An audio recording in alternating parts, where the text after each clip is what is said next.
Bismillah, alhamdulillah, salatu wassalamu ala rasulillah Sayyidina Muhammad bin Abdullah wa ala alihi wa sahbihi wa man wala wa la hawla wa la quwwata illa billah Rabbi syrah li sadri wa yassir li amri wa hlul 'uqdatam min lisani yafqahu qawli saddid lisani wa hdi qalbi bi haqqi Sayyidina Muhammadin sallallahu alaihi wasallam دستوركم يا أهل الدرك ويا أهل الباطن ويا أهل النبت ويا أهل النور. Hadirin jamaah Masjid Nurul Qamar yang dirahmati oleh Allah Subhanahu wa taala, alhamdulillah. Allah Subhanahu wa taala mengizinkan dan mentakdir kita untuk kembali kumpul di majelis dan di tempat yang mulia ini. Semoga Allah Subhanahu wa taala menjadikan kita termasuk orang-orang yang dimuliakan oleh Allah Subhanahu wa taala dan kelak bisa berkumpul dengan manusia termulia Rasulullah Muhammad sallallahu alaihi wasallam di surganya Allah Subhanahu wa taala. Amin Allahumma amin. Dan semoga semua hajat-hajat kita yang hadir dikabulkan oleh Allah Subhanahu wa taala. Kita semua diberi panjang umur, sehat wal afiat. Khairin wa lutfin wa afiyah. Amin Allahumma amin. Hadirin yang dirahmati oleh Allah Subhanahu wa taala, kita sampai pada sabda Nabi sallallahu alaihi wasallam masih di hadis yang ke-26 bagian terakhir. Wa kullu khutwatin tamshiha ila salati sadaqatun wa tumitul adha 'anit tariqi sadaqah. Rawahul Bukhari wa Muslimun. Wa kullu khutwatin, adapun setiap langkah tamshi yang kamu berjalan dengan langkah tersebut ila salati, menuju salat, sodakoton adalah sodakoh. Watumitu, dan kamu menyingkirkan al-adha, kepada sesuatu yang mengganggu, anit tariqi, dari jalan, sodakoton adalah sodakoh. Rawa meriwayatkanhu pada hadis ini Al-Bukhari, itu Imam Bukhari, Muslim dan Imam Muslim. Di dalam bagian akhir dari hadis yang ke-26 ini, Nabi SAW bersabda bahwasanya setiap langkah yang kita langkahkan untuk menuju sholat itu juga terhitung sedekah, terhitung pahala sedekah. Karena itu orang-orang dulu itu semakin rumahnya jauh dari masjid itu semakin senang, agar langkah yang dia langkahkan untuk menuju masjid semakin banyak. Kalau sudah begitu berarti semakin banyak pahala dan semakin banyak terhitung sedekah. Kalau mereka rumahnya kebetulan dekat sama masjid, maka mereka akan cari jalan yang sekira muter lebih jauh ke masjidnya. Jadi misalkan ada jalan lurus dekat, ada jalan lewat depan agak muter lebih jauh, maka mereka melalui jalan yang lebih jauh tersebut. Kenapa? Setiap langkahnya terhitung sedekah, kata Rasulullah SAW.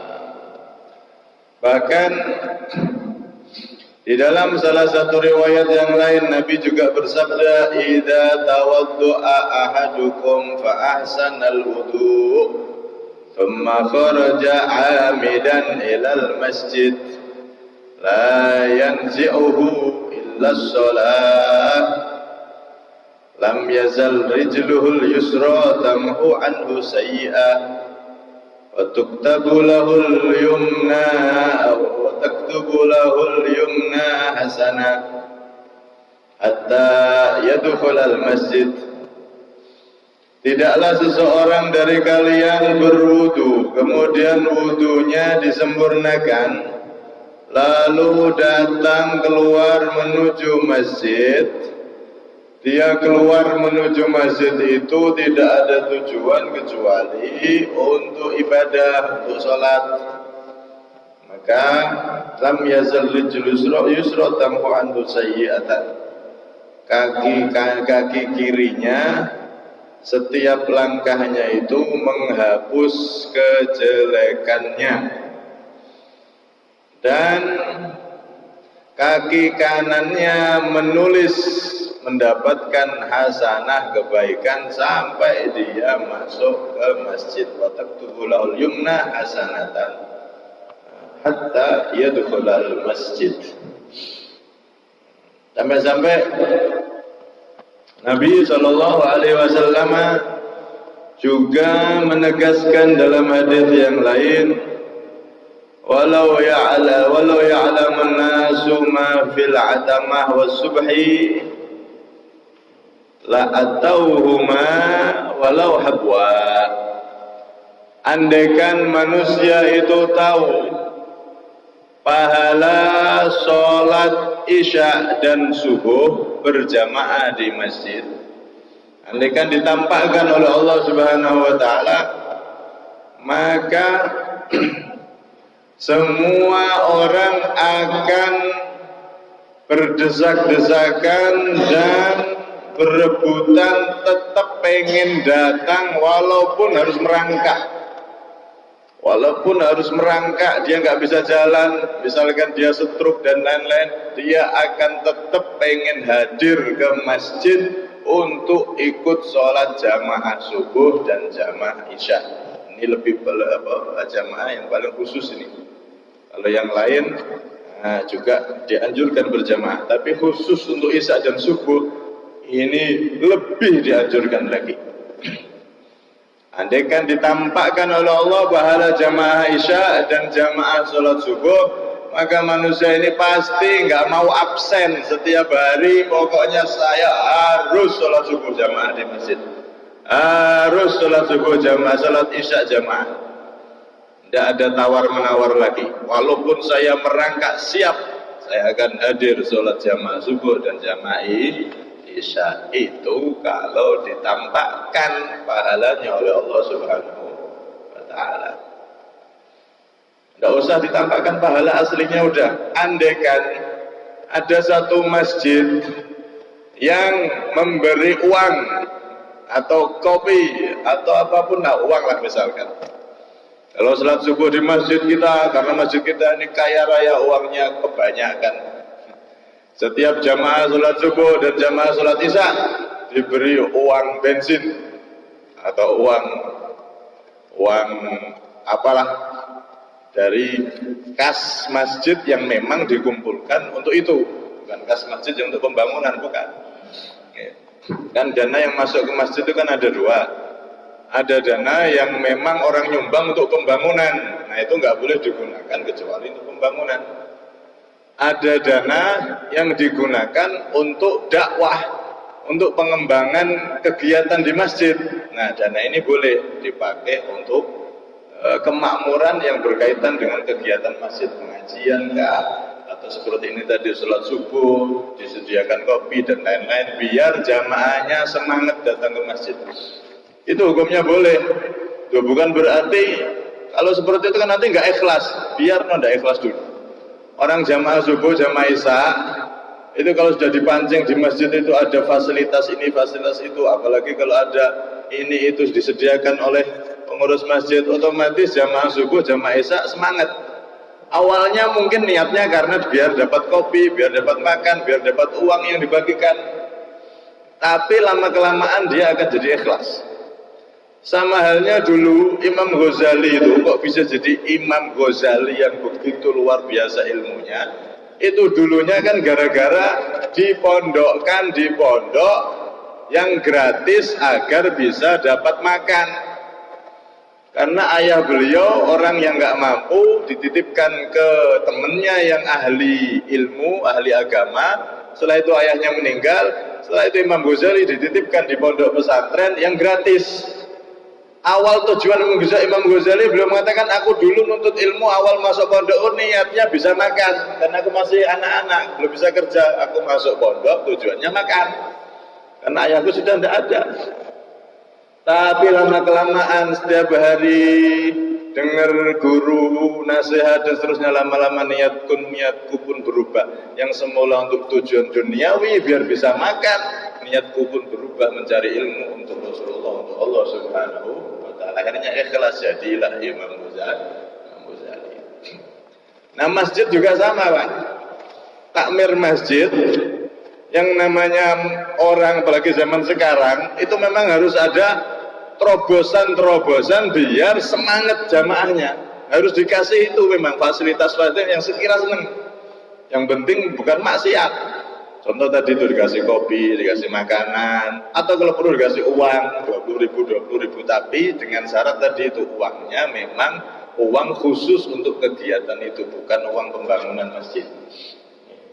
Kalau perlu ada dana khusus untuk kemakmuran masjid, dan itu nanti dipakai bisa dibelikan kopi, kue, atau bisa juga berupa uang biar semangat itu orang-orang datang ke masjid. Nah, kalau sudah begitu nanti lama-lama mereka juga akan ikhlas, tujuannya juga akan menjadi ikhlas. Memang pertama harus dipancing dulu. Sekelas Imam Ghazali aja awalnya cari ilmu, tujuannya biar bisa makan, cari dunia. Nah, apalagi sekelas kita, memang seperti itu diperlukan. Karena itu sholat subuh dan sholat isya ini lebih dipentingkan lagi. Kalau kita belum mampu sholat jamaah 5 waktu, maka sholat subuh dan sholat isya ini jangan sampai ketinggalan.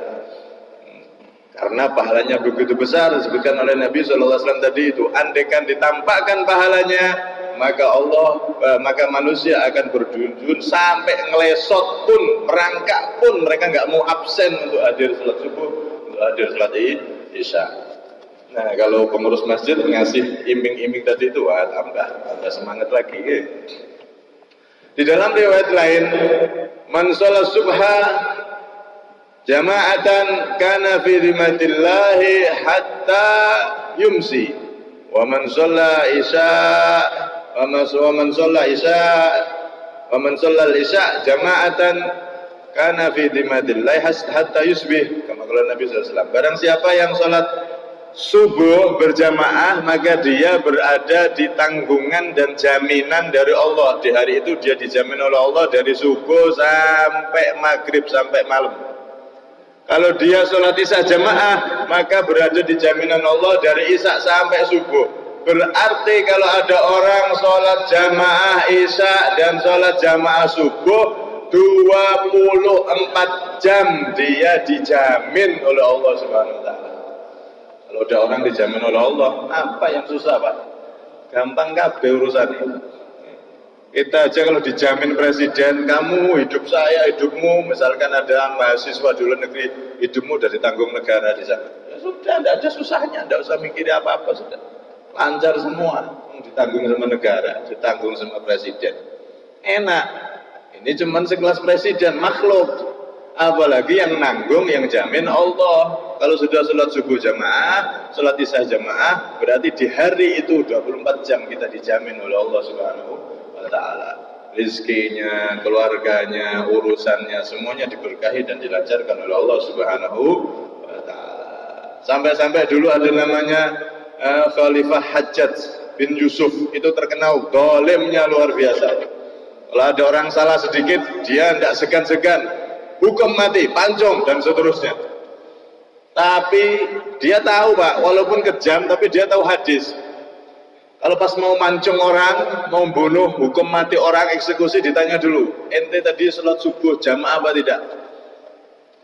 Atau sholat isya jamaah apa tidak? Kalau jamaah maka ditunggu, tidak besok aja hukumnya. Kalau dia sudah nggak jamaah subuh, nggak jamaah isya.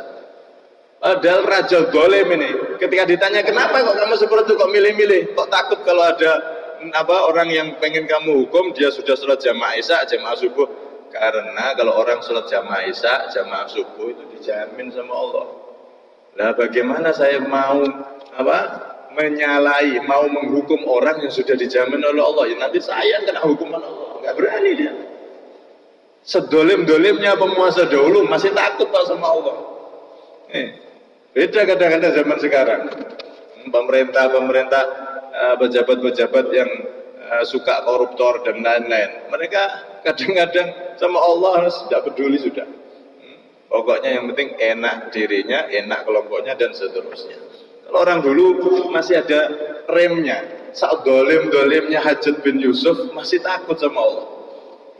Masih ada takut sama Allah Subhanahu wa taala. Tidak sembarangan hukum orang, dilihat dulu jamaah apa tidak. Ini. Kemudian di dalam salah satu hadis lagi juga disebutkan Nabi SAW bersabda, "Basyiril masya'ina fil dhalami ilal masajid bin nurit tami yaumal qiyamah." Beri kabar gembira orang-orang yang berjalan di kegelapan menuju masjid dengan cahaya sempurna di hari kiamat. Orang itu kalau jalan ke masjid, apalagi malam seperti sholat isya, subuh itu kan malam pasti gelap semua itu. Maka orang tersebut akan diberi cahaya sempurna kelak di hari kiamat. Kita itu Pak, kalau di rumah yang mewah atau di hotel misalkan, kok dalam keadaan gelap, walaupun rumahnya mewah, walaupun hotelnya bintang 7, bintang 9, bintang 12, tapi kalau lampunya mati, tidak enak kabeh, tidak enak semua gelap itu. Walaupun di hotel paling mewah sedunia, lampu mati nggak enak semua. Padahal di tempat yang paling enak, hotel paling mewah sedunia misalkan. Lah apalagi kalau ada orang di tengah hutan bawa lampunya mati. Waduh.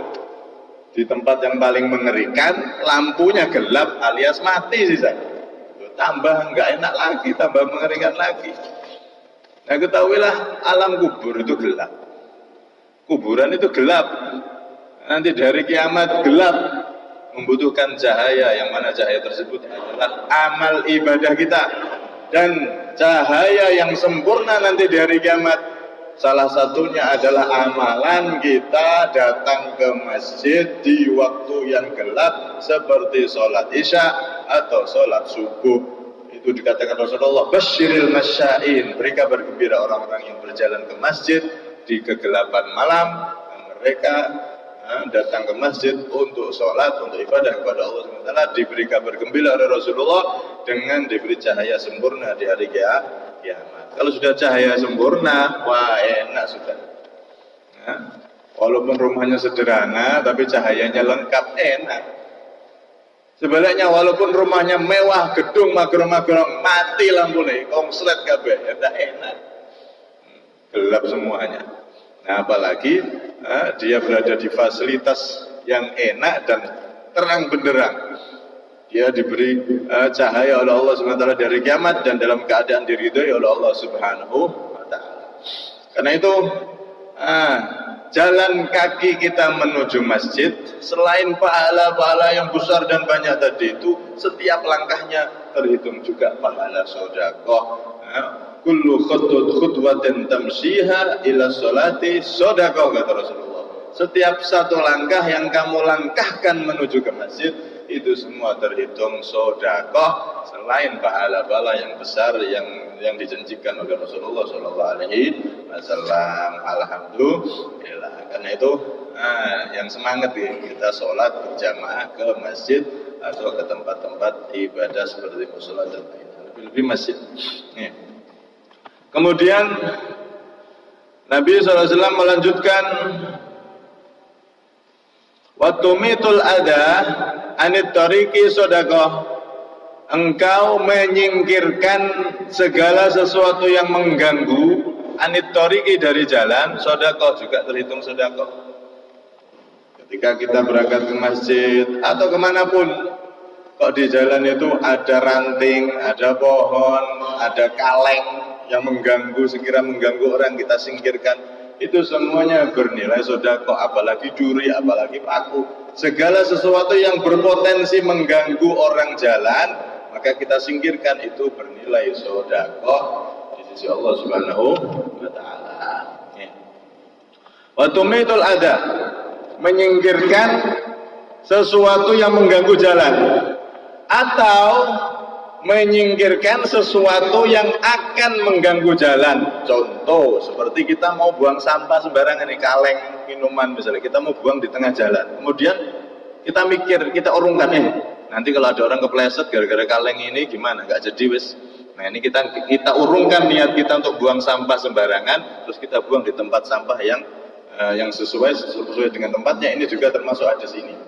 Jadi hadis ini bermakna dua, menyingkirkan yang sudah ada di jalan, sampah atau apapun yang mengganggu, atau menyingkirkan sesuatu yang akan mengganggu, seperti ketika kita mau buang sampah sembarangan, kita urungkan. Ini juga termasuk hadis ini. Wa tumidul adha anit thoriqi sodaqah, itu juga menjadi sodaqah. Karena itu Islam ini indah dan suka kebersihan.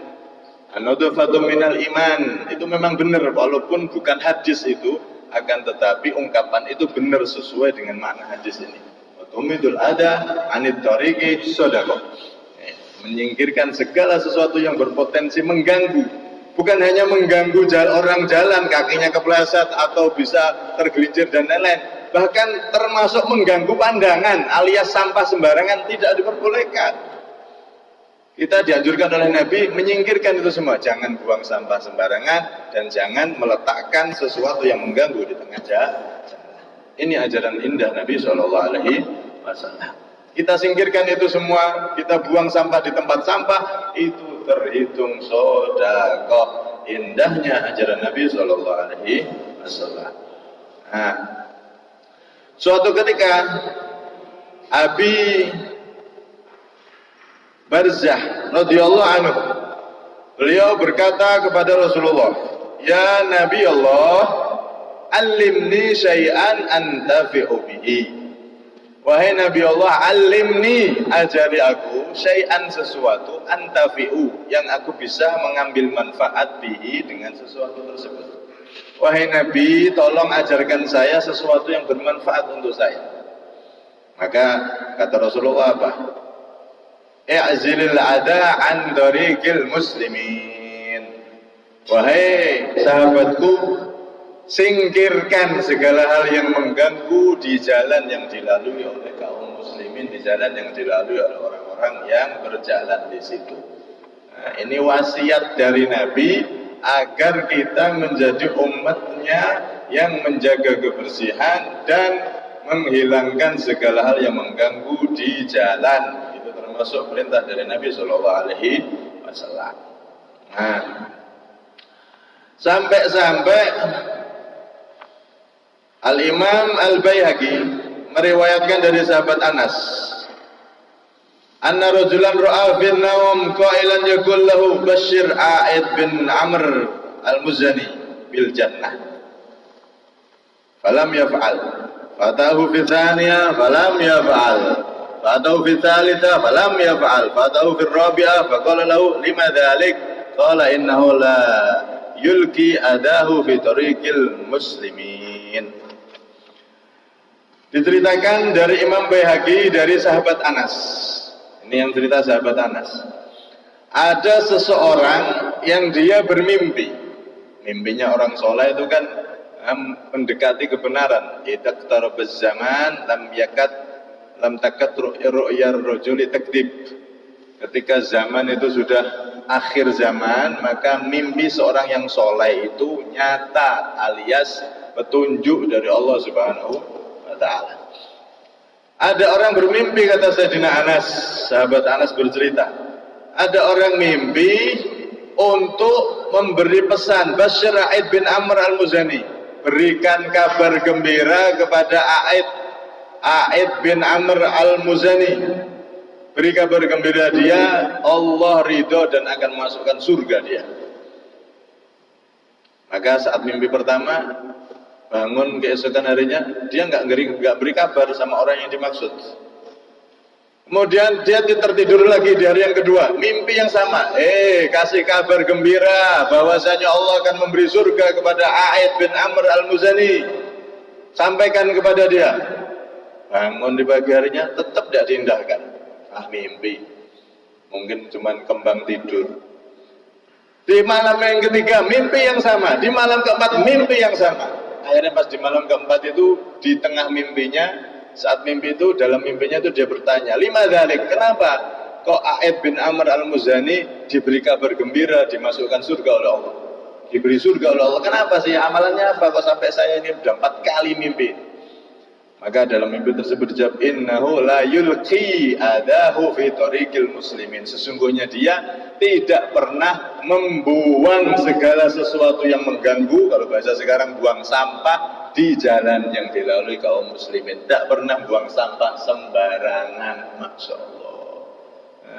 Jaga kebersihan, tidak membuang sampah sembarangan, itu jadi sedekah, bahkan jadi ridhonya Allah, bisa jadi sebab masuk surga. Karena itu kaum muslimin ini sebetulnya sudah diajari Nabi semuanya, dari bangun tidur sampai tidur lagi, dari aktivitas ini itu semuanya, sampai masalah sampah, buang sampah di tempatnya, itu adalah ajaran dari Nabi SAW. Sampai ini diberi kabar gembira, Sayyidina Anas yang bercerita, sahabat Rasulullah ini yang cerita, ada orang diberi kabar gembira gara-gara tidak pernah buang sampah sembarangan, selalu buang sampah di tempatnya, di tempat yang semestinya. Masya Allah. Akhirnya diridhoi sama Allah. Bahkan A'id bin Amr al-Muzani ini termasuk sahabat Nabi yang ikut Bayatul Ridwan di bawah syajarah, di bawah pohon. Kan ada tuh cerita Rasulullah membaiat sahabat-sahabatnya. Nah, dia itu saking menjaga agar tidak ada orang yang terganggu, bahkan tidak pernah mengalir dari rumahnya air ke jalan yang dilalui kaum muslimin. Tidak pernah. Lamin mator, lamin wairi, baik dari hujan ataupun lainnya, air itu tidak dialirkan ke jalan yang dilalui kaum muslimin. Takut naik kepleset, takut tergelincir, dan airnya dialirkan ke tempat lain. Tidak pernah mengalir ke jalan yang dilalui kaum muslimin. Masya Allah. Ala kulli hal, ini semua menunjukkan bahwasanya Rasulullah SAW itu mengajari kita kulla syai', segala sesuatu. Sampai-sampai masalah buang sampah, kebersihan dan seterusnya, ini semua bernilai sedekah. Bahkan diriwayatkan juga A'id bin Amr al-Muzani ini dia punya kucing, Pak. Punya kucing, kalau meninggal kucingnya mati itu tidak dikubur di luar. Takut kalau baunya mengganggu tetangganya. Sehingga dia pun menggali kuburan kucingnya di dalam rumahnya. Masya Allah, saking takut kalau ganggu, sak baunya itu dipikiri. Jadi kalau kucingnya meninggal, pelihara meninggal, itu dikubur di rumahnya. Rumah zaman dulu kan tidak keramik kan seperti sekarang, ya. Dikubur dalam rumahnya sehingga baunya tidak nyebar kemana-mana. Saking jaga agar tidak ada satupun dari umatnya Nabi, tidak ada satupun dari tetangganya yang terganggu oleh oleh dia, baik peliharaannya ataupun lainnya, sama sekali. Dia nggak mau sembarangan untuk buang sampah dan untuk mengubur piaraan dan lain-lain, itu semuanya diperhatikan sampai seperti itu. Masya Allah. Akhirnya Allah SWT ridho kepada dia, dan dia pun diberi kabar gembira akan dimasukkan surga oleh Allah Subhanahu wa Ta'ala. Ala kulli hal, semoga kita termasuk orang-orang yang bisa mengamalkan apa yang diwasiatkan oleh Nabi SAW. Semoga kita menjadi orang yang istiqomah, tambah istiqomah ke masjid untuk ibadah, dan juga kita termasuk orang-orang yang menjadi pelopor kebersihan dalam lingkungan, terutama rumah kita, terutama sekeliling kita dan seterusnya, agar kita benar-benar termasuk orang-orang yang setiap saatnya terhitung sedekah dan bisa menghasilkan ridhonya Allah, ridhonya Rasulullah SAW. wasallam. Ya, sampah-sampah secara zahir, ya, jangan sampai kita buang sembarangan sehingga tidak mengganggu siapapun. Ya, semoga kita termasuk umat Islam yang bisa melaksanakan ajaran Nabi yang begitu indah ini. Amin Allahumma amin. Dan semoga kita semua, khususnya yang hadir dan seluruh warga kita, dijadikan orang-orang yang bisa membahagiakan Nabi Muhammad SAW dengan mengamalkan apa yang dinasihatkan oleh Rasulullah SAW. Dan semoga kita diberi umur panjang, sehat walafiat dalam ketaatan kelak ketika meninggal, diberi kesempurnaan husnul khatimah. Amin Allahumma amin. Amin Allahumma amin. Amin Allahumma amin. Kurang lebihnya minta maaf. Ada minul